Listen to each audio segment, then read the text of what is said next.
1994, l'Algérie fait la démonstration de son intransigeance face aux preneurs d'otages. 271 passagers sont alors retenus dans un Airbus sur le tarmac de l'aéroport d'Alger par un groupe d'islamistes. Pendant 48 heures, le gouvernement algérien rejette toutes les demandes des ravisseurs. Une méthode très différente de celle choisie par la France, qui tente toujours d'obtenir la reddition par la négociation. Chez nous, c'est le ministère de l'Intérieur qui donne le là. Le président de la République qui parle avec un discours d'apaisement, c'est-à-dire que la diplomatie, la négociation prime. Là-bas, ce sont les militaires, ce sont les généraux de l'armée algérienne qui parlent et ce ne sont pas des personnes qui sont réputées comme étant des tendres.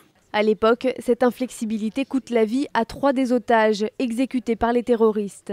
Cette attitude, jugée trop dogmatique par certains, trouve ses racines dans l'histoire du pays.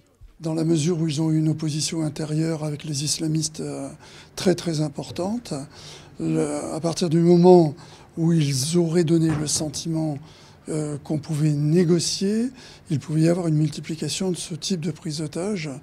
Et donc après le choix politique, bon, il est discutable, mais pour l'Algérie, c'était un problème de survie de sa sécurité intérieure.